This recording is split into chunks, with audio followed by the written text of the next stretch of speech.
Hello students, how are you?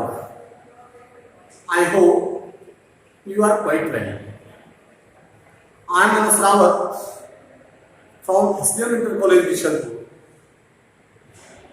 I am here with you to study or to teach you how to convert direct speech into indirect speech. In my former video, I have taught you the first rule of direct and indirect speech. Today, I am here with you to study the second rule, that is, if reported speech in interrogative sentence. Direct से indirect बनाने का जो हमारा नियम था, उसमें पहला नियम हम कल आपको बता चुके हैं। आज हम डायरेक्ट डायरेक्ट का दूसरा नियम शुरू कर रहे हैं और दूसरा नियम ये है कि यदि हमारे रिपोर्टेड स्पीच इंटरोगेटिव सेंटेंस में होती है तो हम किस तरह से उसका परिवर्तन करते हैं। तो let us start our topic. हमें अपने टॉपिक पर ध्यान देना है। तो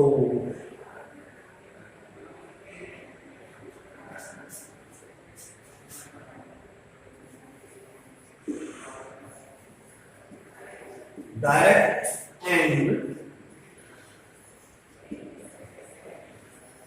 indirect speech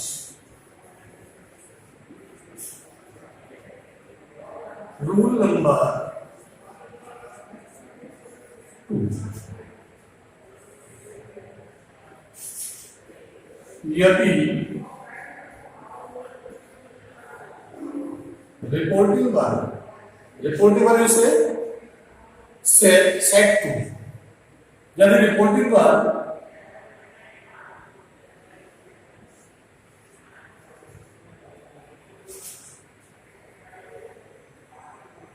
not reporting verb at all, the reported speech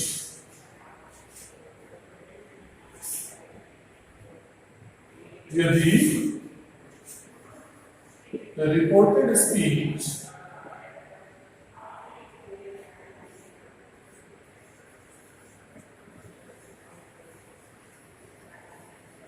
interrogative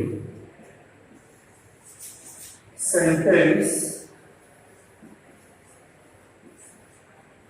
में हो तो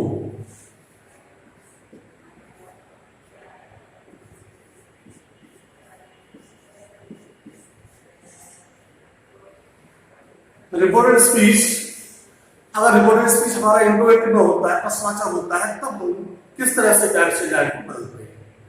तो स्टूडेंट्स, आपको पता होगा कि इंट्रोगेटिव जो होती है वो इंट्रोगेटिव हमारे पास दो प्रकार के होते हैं और जब इंट्रोगेटिव दो प्रकार के होते हैं तो हम समझना है दो प्रकार कौन कौन सी।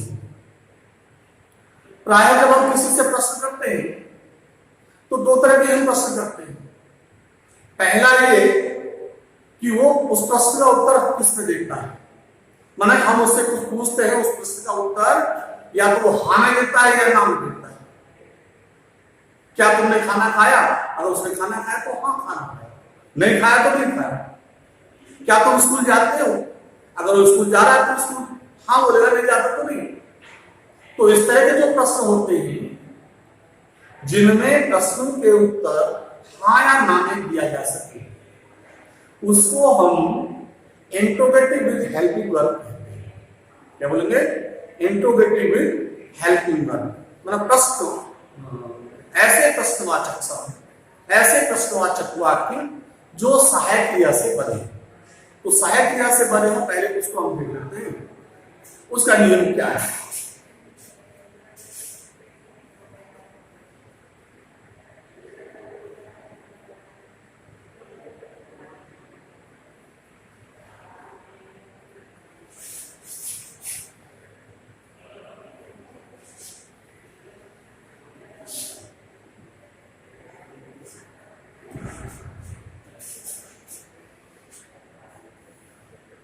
इंट्रोगेटिव सेंटेंस दो प्रकार के होते हैं।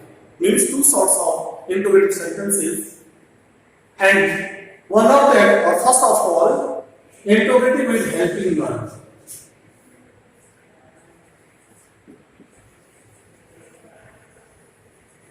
Interrogative with helping verb.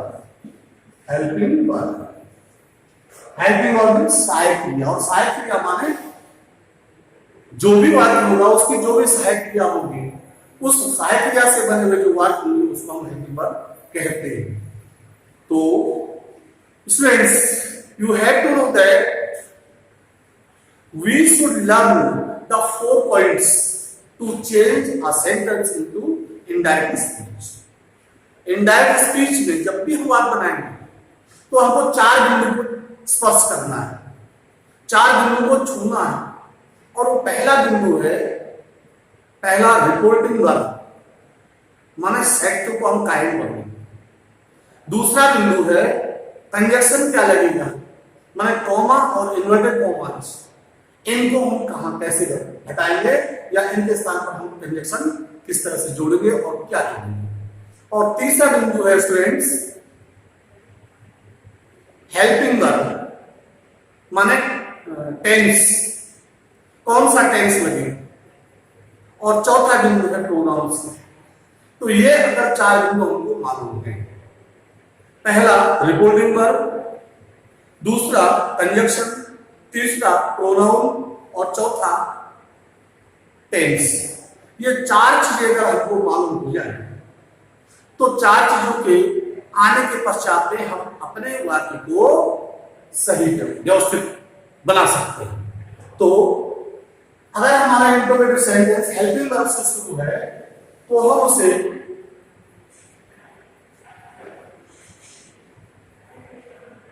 हम उसे किस तरह से चेंज करते हैं, तो उसके लिए हम आपको नियम दे रहे हैं। नंबर 1, जिस तरह से सभी वाक्यों में पहला नियम हमारा है रिपोर्टिंग वर्ब को बदलने का। कि हम रिपोर्टिंग वर्ब कैसे बदलें, तो सबसे पहले रिपोर्टिंग वर्ब बदलनी है, तो इसमें ए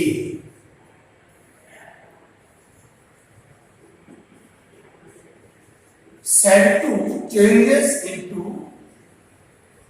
asked। अब तक क्या था, जब हम said to को बदल रहे थे तो अफर्मेटिव सेंटेंस में तो said to को हमने told में बदला था, सेट टू को हमने टेल से बदला था, सेट टू को हमने टेल में बदला था, सेट टू को हमने सेल टेल और विल टेल में बदला था। लेकिन जब रिपोर्टेड स्पीच में अगर इंट्रोगेटिव सेंटेंस हो जाता है, क्योंकि हम इंट्रोगेटिव की बात कर रहे हैं, तो इंट्रोगेटिव सेंटेंस होने पर रिपोर्टिंग वर्ब के सेट टू को हम आस्क्ड में बदल देते हैं। क्या बदलेंगे? आस्क्ड में। तो सेट टू टर्न इनटू आस्क्ड। फिर दूसरा जो है कंजक्शन, या बी मान लो, कॉमा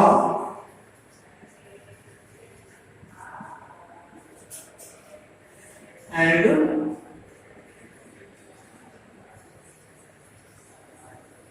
इन्वर्टेड कॉमास,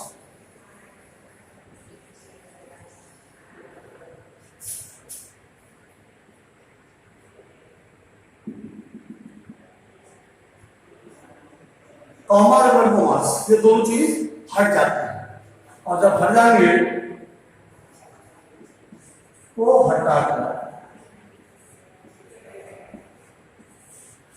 कंजक्शन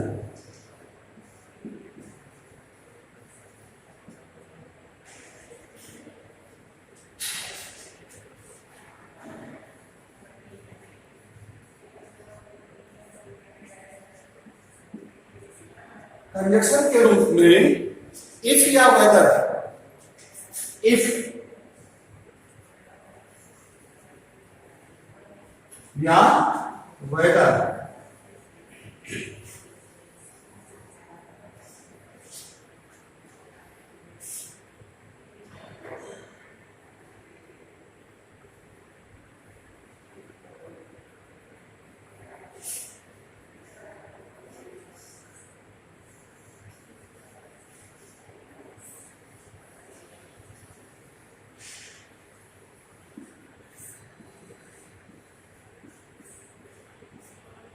का प्रयोग।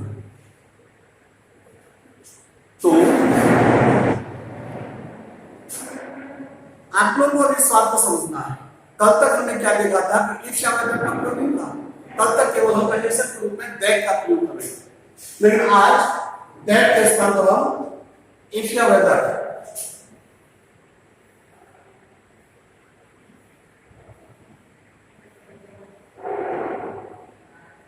इफ या वेदर का प्रयोग हो रहा है। और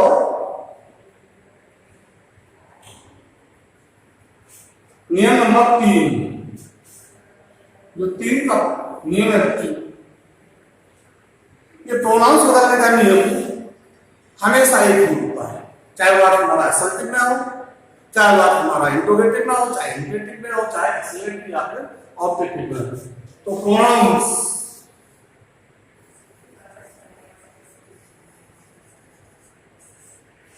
बदलने के लिए हमको 123 अपॉन सन, 123 अपॉन सन। ये मैं आज शॉर्ट में लिख दे रहा हूं, वैसे कल मैंने इसको डिटेल बता रखा इससे पहले वाली वीडियो में। रिपोर्टेड स्पीच के फर्स्ट पर्सन के प्रोनाउन सब्जेक्ट के अनुसार बदलेंगे, सेकंड पर्सन ऑब्जेक्ट के अनुसार बदलेंगे, और थर्ड पर्सन में नो चेंज होता है। ये मैं आपको कल बता चुका हूं, आज मैंने इसको शॉर्ट में कर दिया, इसको आप समझ चुके होंगे। और चौथा नियम बच्चों, ये वही नियम है जो टेंस बदलने का नियम है, माने हर टेंस अपने पास्ट टेंस में बदल जाता है।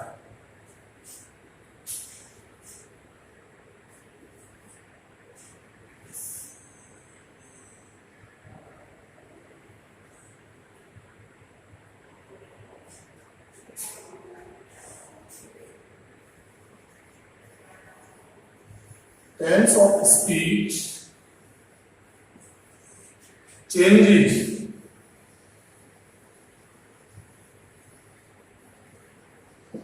into its past tense।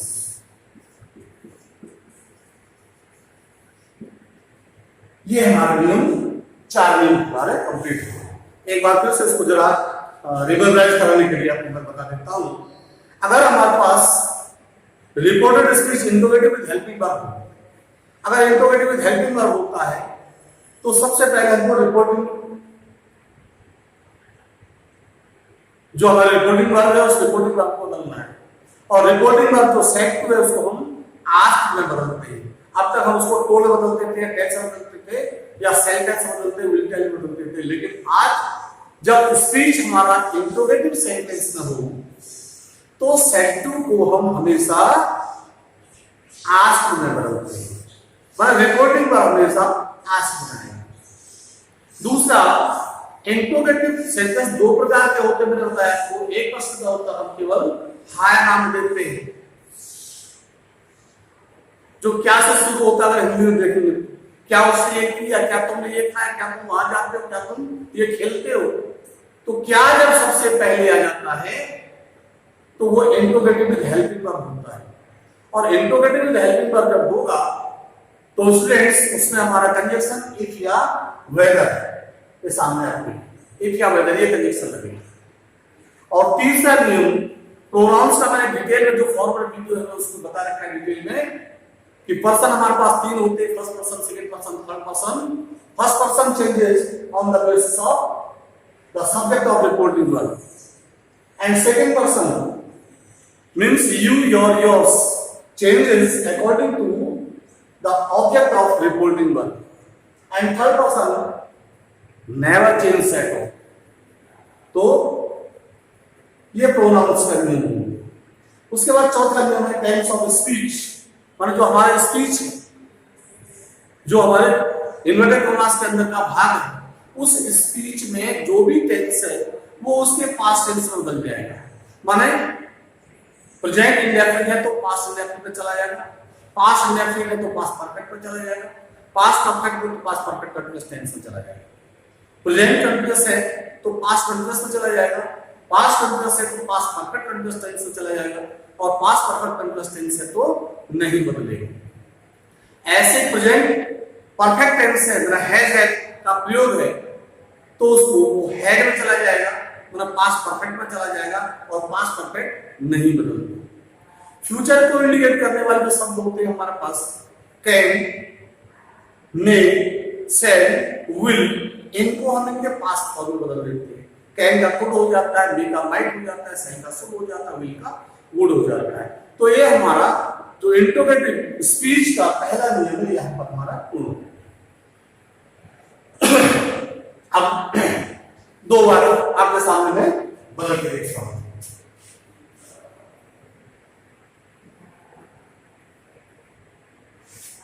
Example,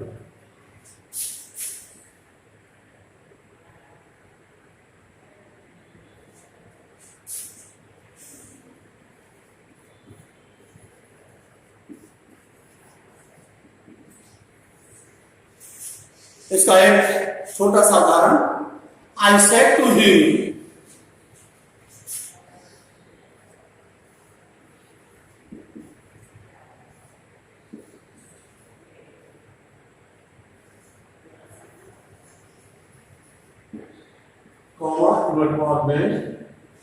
I said to him, are you singing a song?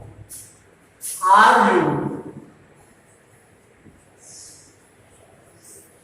singing a song? ये हमारा are you singing a song, ये आर यू सिंगिंग ए जो सॉन्ग है ये हमारा speech interrogative with helping verb है। Are क्या है इस वाक्य की हेल्पिंग वर्ब। क्या तुम गाना गा रहे हो? अगर वो गाना गा रहा तो हो जाएगा हाँ, नहीं गाना गा रहा तो नहीं। तो ऐसे प्रश्न जिनका उत्तर हाँ या ना में हो जाए उनको हम इंट्रोगेटिव विद हेल्पिंग वर्ब कहते हैं। अब इसको चेंज करना है। आई सेड टू ये पहला नियम, कॉमा एंड कॉमास ये दूसरा नियम, तीसरा यू प्रोनाउन का, चौथा टेंस का। अब आई सेड टू हिम हो जाएगा I asked him. Said to को आस्क बोल दिया, ये पहला नियम है, सेट टू को आस्क बोल देगा। अब प्रोनाउन इनवर्ट कॉमास हटा करके कंडीशन करना इफ, या मतलब दो में चॉइस कुछ भी लगा दो इफ। अब इफ के बाद में वाक्य हमारा बनेगा, अब पहले प्रोनाउन आएगा, मतलब वाक्य हमको क्या करना है, वाक्य हमको असर्टिव बनाना, इंटरोगेटिव नहीं बनाना। तो कंजंक्शन के तुरंत बाद हमेशा ध्यान रखना इस बात को कि कंजंक्शन के तुरंत बाद प्रोनाउन कहने लगे तो प्रोनाउन है यू, सेकंड पर्सन का प्रोनाउन है, ऑब्जेक्ट के साथ बदलेगा और ऑब्जेक्ट है हिम, तो हिम का सब्जेक्ट हो जाएगा ही। अब ई आर एम इसका पास्ट होता है वॉच वर, तो ही के साथ क्या लगेगा वॉच। ही वॉच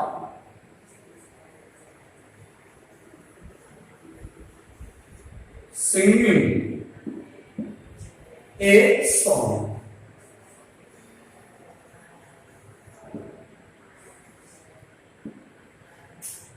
ठीक है स्टूडेंट्स, उम्मीद करता हूं आप इसको समझ गए होंगे।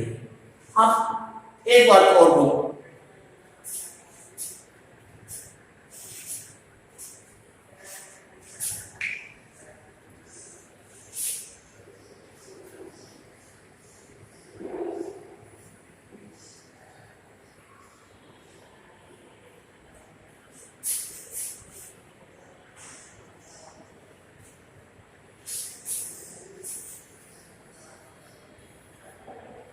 एक वाक्य आपके सामने और लगा देता हूं।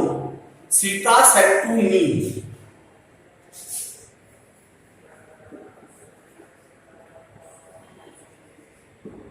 Sita said to me, comma inverted comma में डू यू नो मोहन,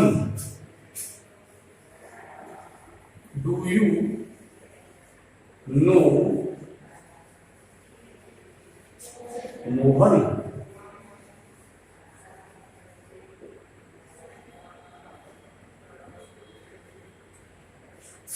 तो सेट टू को बदलना पहले, ये पहला नियम है। कॉमा इनवर्ट कॉमा दूसरा नियम है। प्रोनाउन तीसरा नियम है और ये चौथा नियम है। अब सेट टू तो सीता हो जाएगा सीता आस्क्ड मी। यहां पर कोई समस्या नहीं, सेट को बदलना है, सेट को आस्क करने के लिए इंट्रोगेटिव स्पीच है। मी हो गया, उसके बाद फॉरवर्ड वर्ब को हटा देंगे और लग जाएगा इफ। वेदर ला सकते हैं, वेदर भी प्रयोग हो सकता है। आप इफ के बाद में यू सेकंड पर्सन का प्रोनाउन है, ऑब्जेक्ट के साथ बनेगा ऑब्जेक्ट है मी, तो मी का सब्जेक्ट हो जाएगा आई। आप जरा सा ध्यान देना, ये डू यू नो मोहन, ये टेंस देखना हमको, ये कौन सा टेंस है। डू यू नो माने प्रेजेंट इंडेफिनिट, और प्रेजेंट इंडेफिनिट टाइम बदलता है, पास्ट इंडेफिनिट बदल जाता है, और पास्ट इंडेफिनिट माने वर्ब की second form know first form हो गई, नो की सेकंड फॉर्म हो जाएगी knew. If I knew Mohan, ये हमारा दूसरा जो नियम है उसका पहला खंड पूरा हो गया। दूसरा खंड यही इसी में आगे बढ़ा देते हैं, केवल अंतर कंजक्शन का है। केवल जो इंट्रोगेटिव सेंटेंस होते हैं, इंट्रोगेटिव विद क्वेश्चन वर्ड्स होते हैं, उसमें कंजक्शन का अंतर है, बाकी पूरा नियम यही है।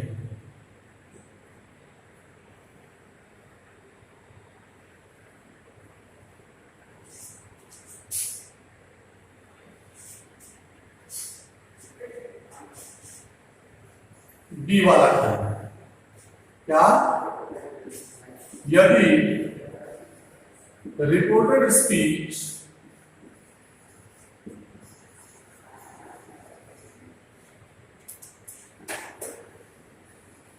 इंट्रोगेटिव विद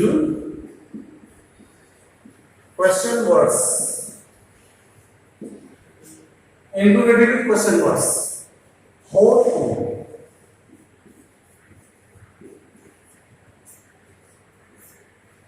अब ये क्वेश्चन वर्ड्स क्या है। क्वेश्चन वर्ड्स माने प्रश्नवाचक शब्द, माने ऐसे प्रश्न जिनका उत्तर हमको डिटेल में देना होता है। तुमने क्या खाया, तो क्या खाने में बहुत सारी चीजें हैं, कुछ रोटी खाए, चावल खाए, दाल खाए, आलू खाए, मूली खाए, बैगन खाए। अगर यही प्रश्न हो जाता क्या तुमने खाना खाया या क्या तुमने आलू खाया, तो हमारे पास उत्तर केवल दो थे, या तो हाँ या ना। लेकिन तुमने क्या खाया मतलब इंट्रोगेटिव सब बीच में आ गया, तो इसको इंट्रोगेटिव में क्वेश्चन वर्ड्स बोलेंगे।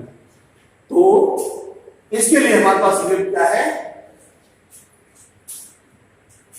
तो फिर एक जैसा रिपोर्टिंग वर्ब था, रिपोर्टिंग वर्ब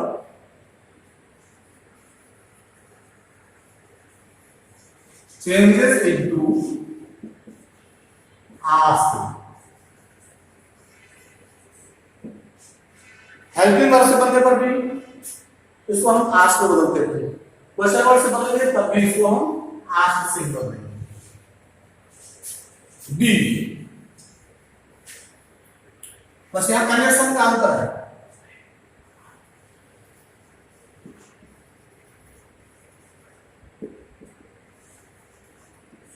कंजक्शन है, हेल्पिंग वर्ब से अगर बात इंट्रोगेटिव था तो कंजक्शन हमारे पास था इफ या वेदर। और ऐसे वाक्यों में जो क्वेश्चन वर्ड्स होते हैं, क्वेश्चन वर्ड्स वाले वाक्यों में जो भी क्वेश्चन वर्ड्स होंगे, अगर व्हाट है तो व्हाट, व्हेन है तो व्हेन, वेयर है तो वेयर, व्हाई है तो व्हाई, व्हिच है तो व्हिच, जो भी इंट्रोगेटिव वर्ड्स होंगे वो इंट्रोगेटिव वर्ड्स स्वयं कंजक्शन का काम करते हैं। इंट्रोगेटिव वर्ड्स, और कितना ही ध्यान है, कितना ही अंतर रखना है। वहां क्या था, जब स्पीच हमारा इंट्रोगेटिव हेल्पिंग वर्ब था तो कंजक्शन इफ या वेदर था, और यहां पर क्या है, जब क्वेश्चन वर्ड्स बना हुआ है कंजक्शन हमारा वह जो भी क्वेश्चन वर्ड होगा वही इंट्रोगेटिव वर्ड्स या वही क्वेश्चन वर्ड हमारा कंजक्शन का काम करेगा। सी सी और डी वही, सी प्रोनाउंस,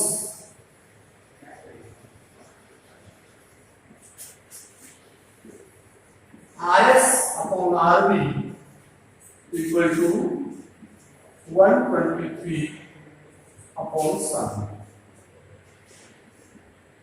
और D times into past tense.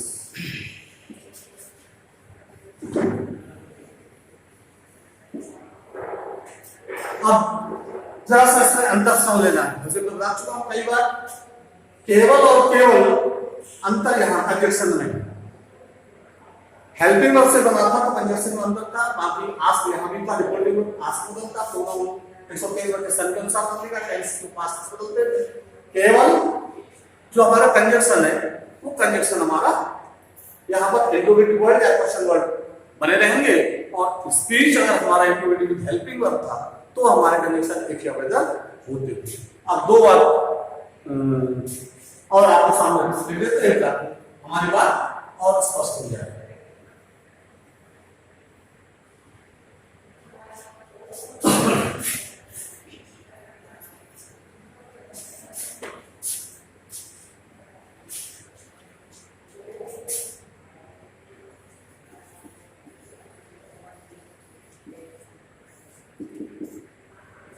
I said to him,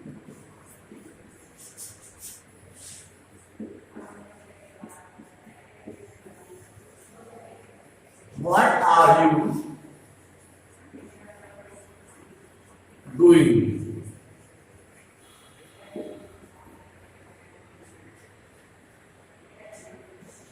What are you doing?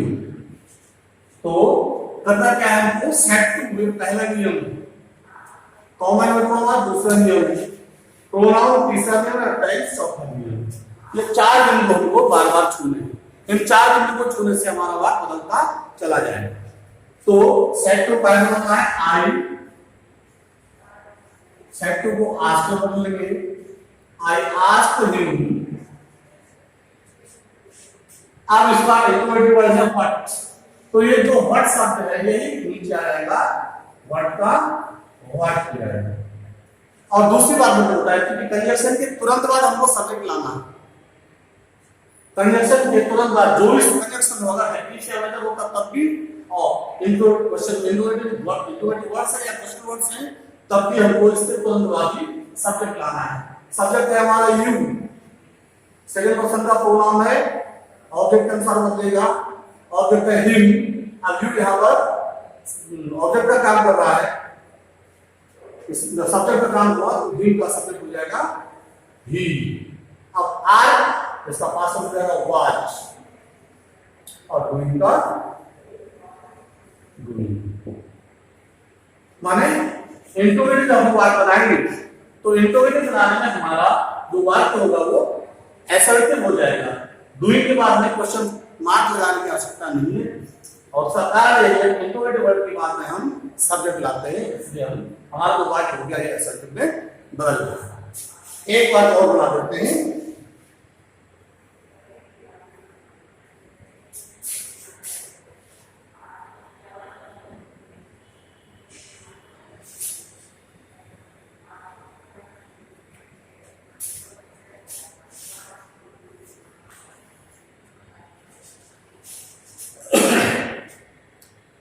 Sita said to me,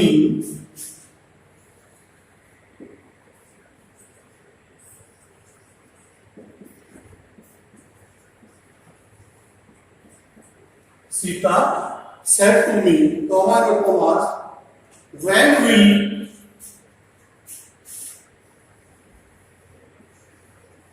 when will you go home?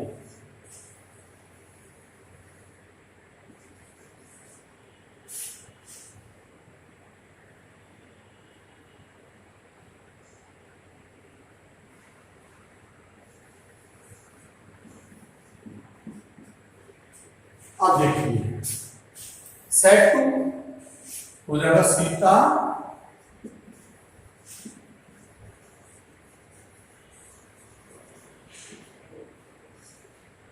Sita asked me.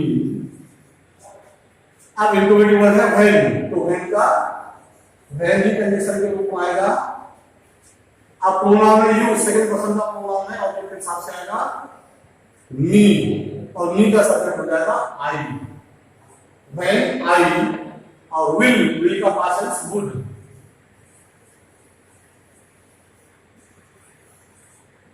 Go home.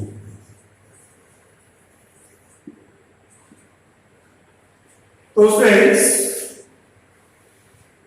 we have learned the second rule of direct and indirect speech or direct or indirect narration.